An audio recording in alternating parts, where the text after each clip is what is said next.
baik untuk masa depan dan dari bangsa negara kita. Nah, pada hari ini kita mencoba membahas salah satu penyakit ya, yang bisa dikatakan penyakit sosial, penyakit suatu negara.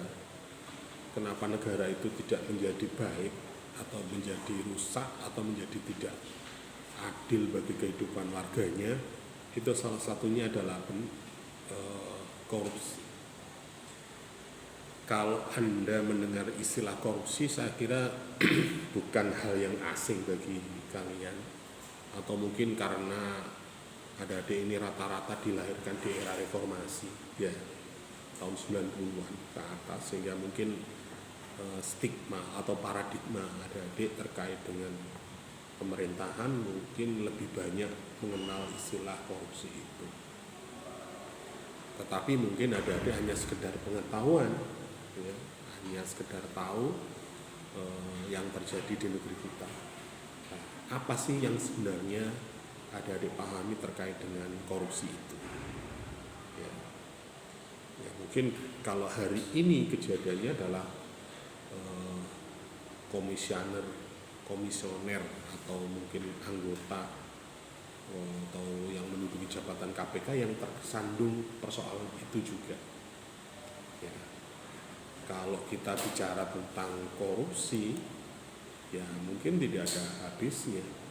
Sejak zaman Rasulullah saya kira sudah ada ya, penyalahgunaan kewenangan, penyalahgunaan itu untuk memperkaya diri, saya itu menjadi sesuatu yang biasa. Tetapi itulah yang menjadi penyakit daripada suatu organisasi atau sebuah kelompok atau sebuah apapun. Kalau melihat istilah korupsi itu bisa dikatakan sebagai penyakit jiwa seorang ya. Bahwa korupsi itu ada di mana-mana.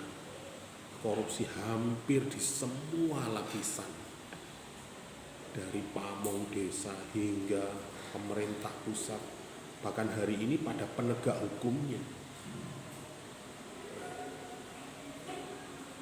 Korupsi hampir semua di petak-petak, di mana ada uang mengalir, bahkan sampai sekitar koper sorban ratusan ribu para calon haji pun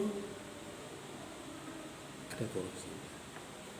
Bahkan habis sholat Jumat belum batal wudhunya, yes. Korupsi. Nah, korupsi setiap tahun, setiap bulan, setiap hari, ini mungkin tiap jam, tiap detik, ini mungkin juga terjadi.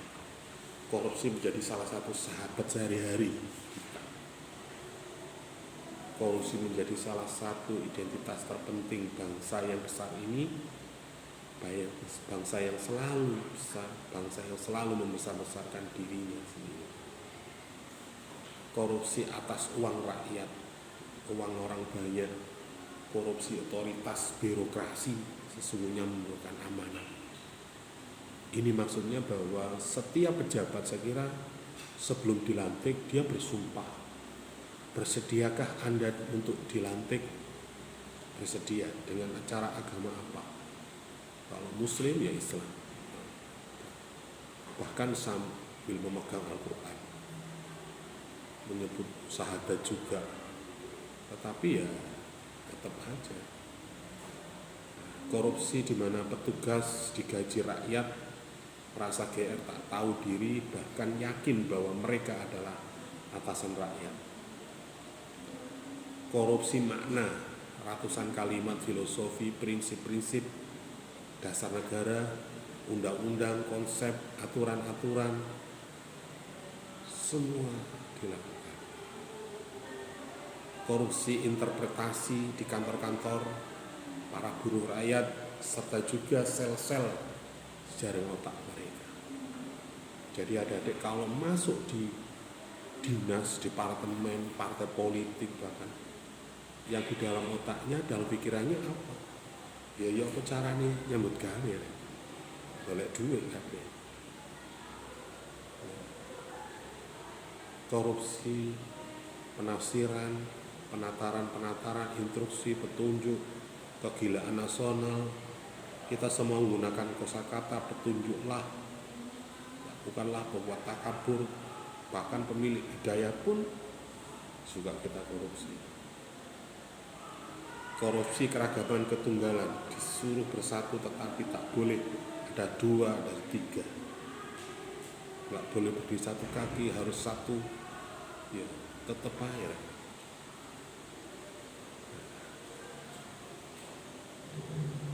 Korupsi, ada yang korupsi batu, sungai, sing kerjane nggo infrastruktur ya korupsi bahan bangunan, yang korupsi di penegak hukum ya korupsi dengan interpretasi hukum sebagainya. Nah, korupsi secara halus, ringan, nilai serta bersangkutan, sampai korupsi besar-besaran memotong usut nasib berjuta-juta orang. Anak ingat enggak ketika zamannya COVID kemarin, Kementerian Sosial yang norek jelas-jelas dana untuk kesehatan, untuk nyawa seorang, ngono ya sempat-sempate. Korupsi kelurahan di kecamatan, kabupaten, gubernur, bahkan sampai rombongan kloter-kloter di hotel-hotel Madinah, saya kira hanya sama, dan ujung-ujungnya dipikul dhuwur dan kelak dipendem jero. Nah, itu maksudnya apa? Artinya ya ada korupsi yang tersistem. Nenek kabeh kebagian, akhirnya diam gitu. Bahkan sekarang misalnya, kalau Anda bisa mengurus paspor, contoh, kalau Anda mau proses sesuai prosedur, mungkin ya nggak bisa cepat, bisa 2-3 hari, tapi bisa 1 jam 2 jam bisa selesai. Kalau normalnya bayar 250, kalau agak cepet sedikit 500.000, kalau mau cepet 1 juta. Tintanya yang mahal dan tanda tangannya yang mahal. Nah, ini termasuk bentuk korupsi. Korupsi tak terasa milik kita bersama, ditutupi dengan alibi-alibi bersama, ditaburi harum-haruman, wewangian, excising, ditata berpuluh-puluh berbagai sudut, sisi, dan disiplin. Korupsi menjadi kecenderungan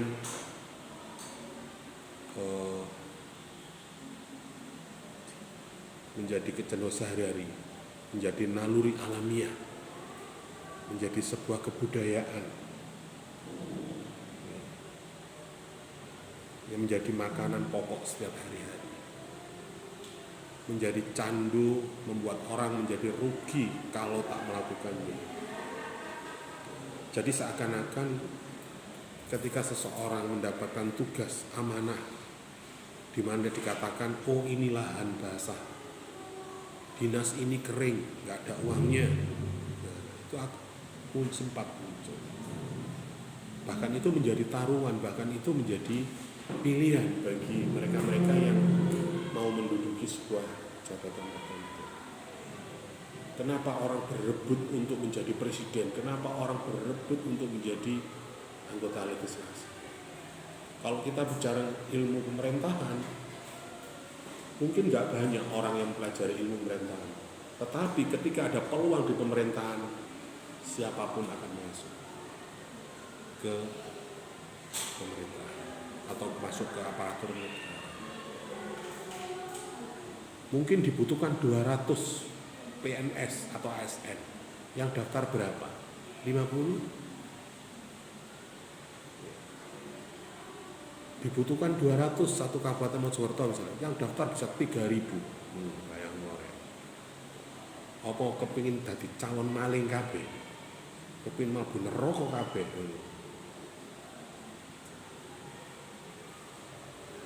Gitu. Nah, ini menjadi sebuah candu. Menjadi potensial kerakusan pribadi karena secara kolektif tak pernah ada jaminan seseorang tidak melakukan korupsi atau tidak. Biasanya ketika kita masuk ke dinas, ke kelompok tertentu, kalau kita jujur, tegas dan sebagainya, mungkin banyak lawannya, bahkan dikucilkan.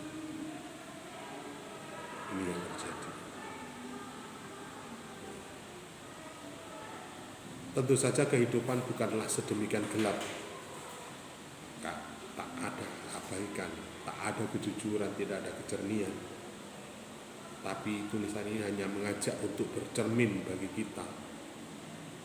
Bukanlah sejernih narsisme, tapi mengagumi ketegangan dan sebagainya. Kita tetap justru sahabat kita, jangan khawatir, Anda bukan termasuk para koruptor pada level manapun. Anda orang jujur, Tuhan berdiri tempat di hadapan Anda dan setiap saat. Kalau mau Anda seorang berdoa dengannya, Tuhan tidak ada letakkan di samping atau diperlakukan sebagai pihak ketiga sehingga Anda sebut lah. Bukan. Tetapi pandanglah wajah kami, lihatlah kami. Bahwa adik-adik hari ini belajar untuk ini bukan untuk menjadi calon atau pelaku yang nantinya berkorupsi. Kita belajar tentang korupsi ini bukan berarti kita bagaimana caranya berkorupsi, tetapi adik-adik paling tidak tahu. Makanya dalam proses pendidikan itu ada nilai evaluasi, bebas nilai. Kita membicarakan apapun boleh, karena dalam proses belajaran. Seperti halnya korupsi. Korupsi itu tidak hanya sekedar mengambil uang,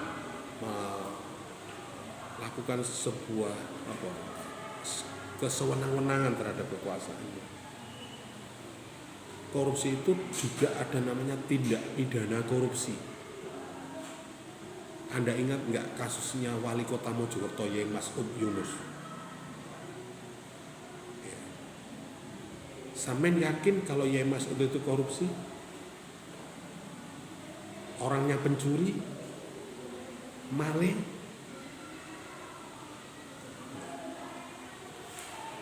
Tuh.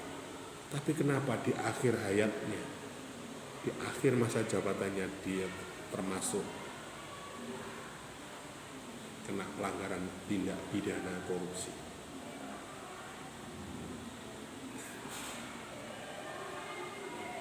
Anda yakin nggak kalau Yai Mas'ud Yunus itu orangnya maling, pencuri, penjahat?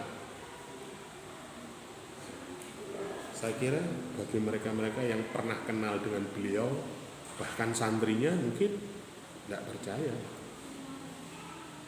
Tapi kenapa di akhir hayat, di akhir masa jabatannya dia terjerat oleh hukum?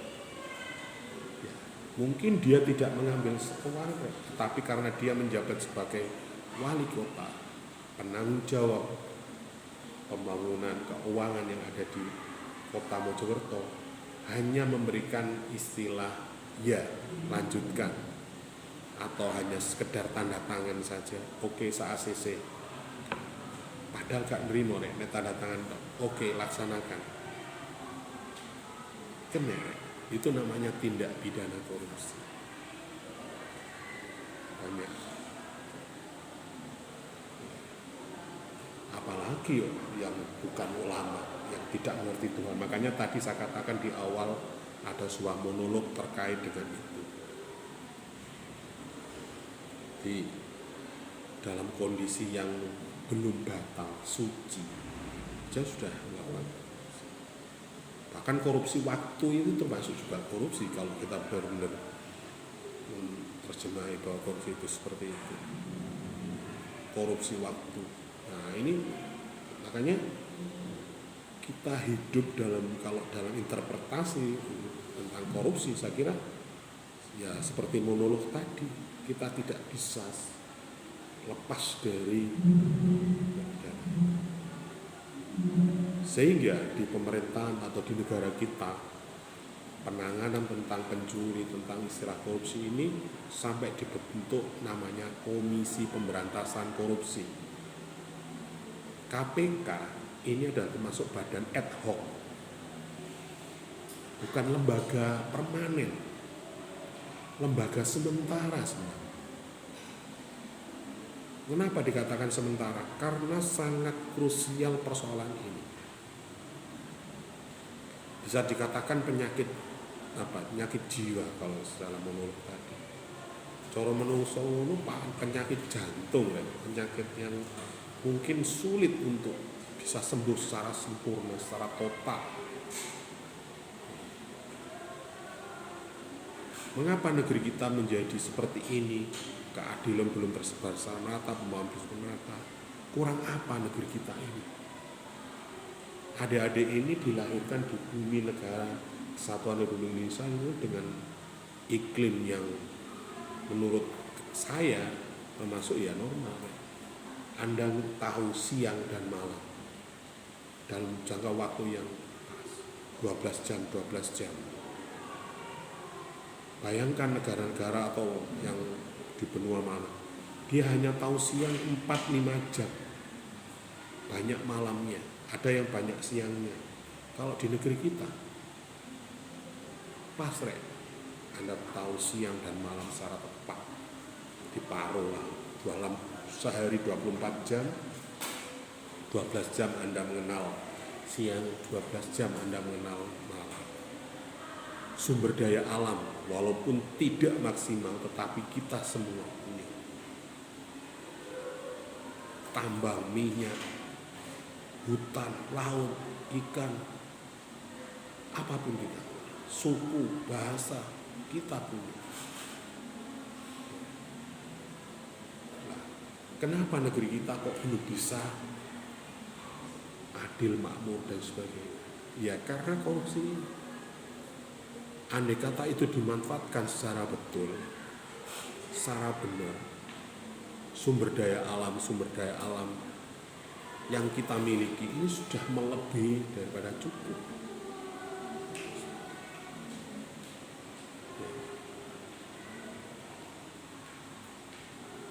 Itu kalau kita lihat dari sisi situ. Saya pernah diskusi sama beliau, Yai Mas'ud.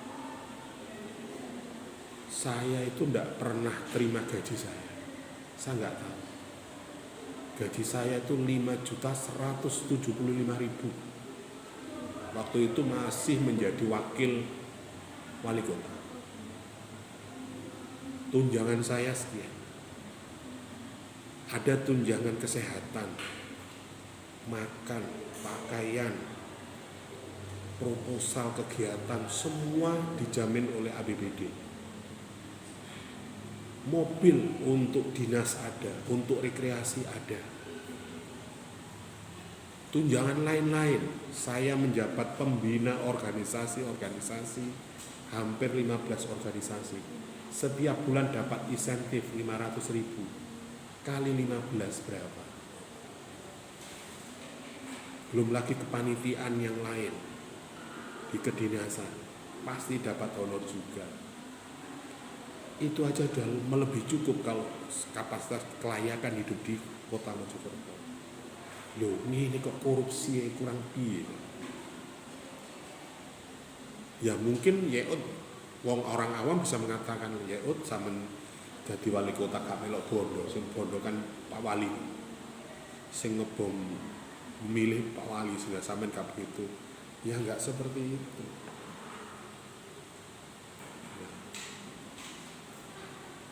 Itu yang terjadi. Pejabat negara setiap apapun sudah ada yang untuk mau main kemana sudah ada pengawalnya, sudah ada yang mengantar. Mau kegiatan kemana pasti ada pengawalnya. Bahkan proposal kegiatan untuk masyarakatan pun anggaran rumah tangga sudah dijamin semua oleh negara. Makanya saya katakan ya cerita gaji saya nggak pernah tahu, nggak pernah kanggo. Karena apa? Kebutuhan hidupnya sudah ditanggung semua oleh negara. Loh ini kok korupsi? Iku level wali kota rek. Nanek gubernur, nanek presiden, menteri.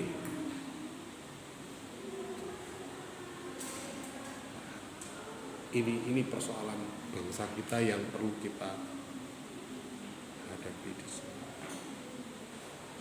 Lantas apa sih korupsi itu sebenarnya? Nah, kalau dilihat dari bahasanya, ya ada kom, ada rampok, ada bersama-sama dan pecah. korup berarti bahasa Inggris. Kalau bahasa komputer itu korup itu wis campur baur ya. Apa ya? Wis korup itu cara aplikasi itu buruk, rusak.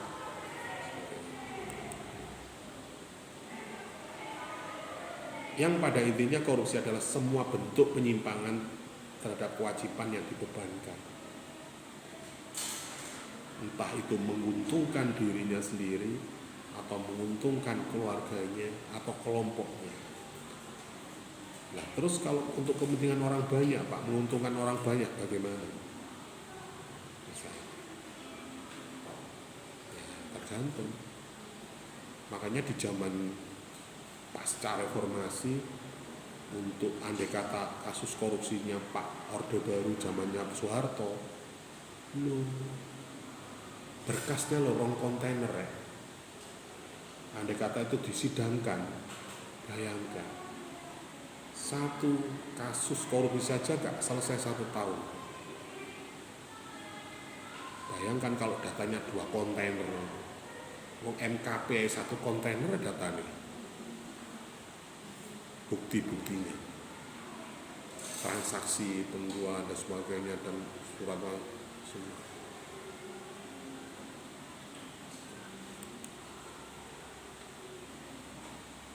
Lah, terus kenapa bisa terjadi sebuah korupsi? Apakah memang negara kita aturannya sangat lemah, atau memang peluangnya sangat besar ketika kita melakukan sebuah kejahatan atau penyalahgunaan kewenangan kita? Apakah konstitusi kita, apakah undang-undang kita, apakah penegak hukum kita kurang, apa lemah, atau memang masyarakatnya yang kurang tanggap, atau mungkin sangat baik sekali, sehingga ketika apapun dicuri wis menjadi tugas Pak, kewenangan wis wajar. Apakah seperti itu?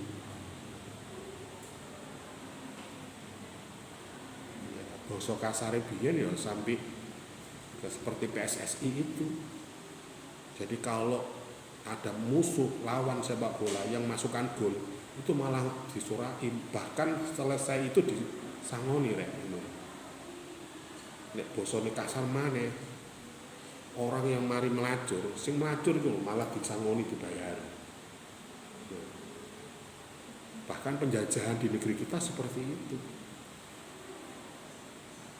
Jadi jangan dikira Belanda atau kita merdeka itu gratisan. Ya, berdarah-darah juga mengeluarkan biaya juga. Pasti ada kontrak-kontrak politik antara kedua sebelah negara, jajah Belanda maupun Jepang dan sebagainya. Ada yang mengatakan bahwa penjajah Belanda ke Indonesia itu bukan menjajah, nyambut gawe, berdagang, bertani. Faktanya memang sebagian besar seperti itu. Ada VOC, ada pabrik gula, ada pengairan, ada, itu kan semua memang pendidikan dari Belanda. Nanam kopi, nanam tebu, nanam padi dan sebagainya, itu mungkin ajaran dari Belanda. Tetapi tangai sopo mosok ngombe sampai menguasai negara, sampai terbentuklah VOC.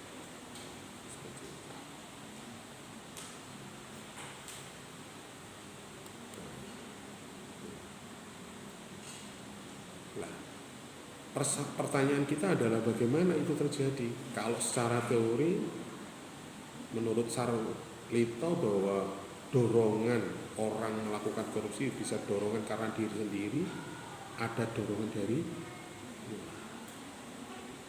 ono sing encene watek rek. Ya apa ya nek wis naluri niku pencuri, ya di mana ada kesempatan pasti dia lakukan. Ya nek guyonan ngono iku kaya pernah ada teman-teman dari Madura itu kalau melihat besi wis nalurine wis kudu wah iki dhuwit iki, dadi dhuwit iki ya. Begitu juga mental kita.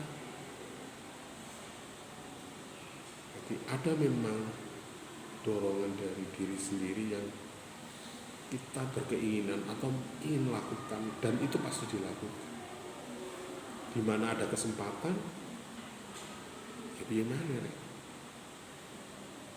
Itu mungkin ya, kalau Anda cowok ini normal misalnya, Anda tinggal dalam satu ruangan yang isinya cowok dan cewek, hanya Anda berdua, kira-kira apa yang Anda lakukan?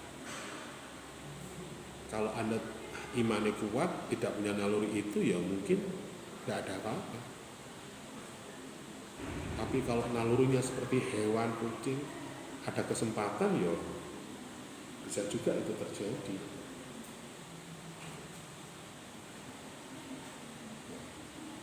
Adik-adik mungkin masih mahasiswa, berbicaranya masih idealis. Tapi ketika Anda punya kewenangan, punya fasilitas, punya kekuasaan, beda. Kalau bahasanya aktivis, bisa juga adik-adik itu matanya masih merah. Tapi nek wis dadi pejabat, ya iso biru bareng. Bahkan jadi LSM, saya pernah mengkritiki pemerintah terkait dengan kebijakan guru madin ketika itu.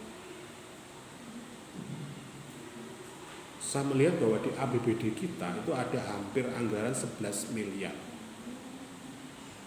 yang harus diserahkan haknya kepada guru madin 9.000 guru madin dan TPI.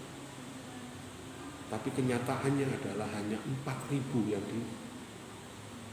disalurkan ke guru TPI dan guru madin. Nah kalau itu nilainya 500.000, 600.000, uang itu tinggal berapa? Dan saya melihat di LKPJ tidak sesuai. Saya protes keras kepada pemerintah Kabupaten Mojokerto ketika itu.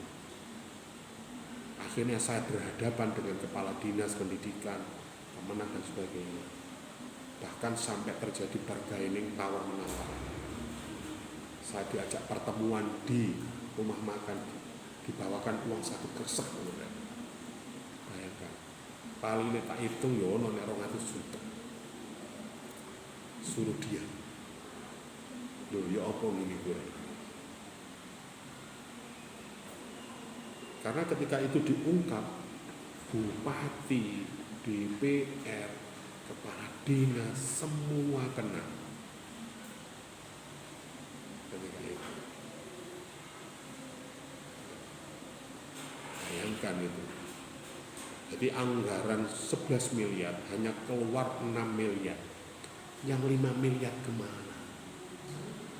Bayangkan itu nasibnya guru TPV sing gak tau ono sowan santri-santri ini. Untuk mana saiki santri ini sowan guru ngaji ini, ustadzah guru TPV. Iya nek kiai, Habib, ono sing nyowani nek gak ono gula nek ngamplopi nek cium tangan. Ustadz sama guru TPV ngono ah. Kan? Yo bayangkan. Ketika itu dalam akhirnya saya menangis dan sama teman-teman gerakkan massa untuk meluruskan. Akhirnya taruhannya apa? Oke, tahun depan harus sesuai dengan by name, by address, data minimal ojo nemen-nemen lah. Masih maling ya maling rek, tapi ojo kabeh lah ngono ya. Hampir 40% hilang anggaran itu. Ini uang rakyat. Nah, waktu itu walaupun saya bukan guru TPV ketika itu, tapi paling tidak banyak teman-teman dari lembaga LP Ma'arif maupun Madin, PGBG yang bahkan dianggar 600.000, terimanya 500.000. Lo bayangin rek, wis danane dikorupsi 40%. Karena nerima 600.000 dipotong 100.000. Lo bayangin, setahun niku. Cara honor setahun nek itu. Lah setahun lho dibagi ketemu piro ben wulane. Itu nasib guru TPV ketika. Nah Nah ini salah satu contoh kenapa kita nggak bisa dorongan tadi. Menurut Badan Pengawasan Keuangan ada aspek individu yang dilakukan. Ya, tergantung individunya masing-masing. Ngomong individu ya macam-macam juga. Ada yang karena tekanan keluarga, gaya hidup.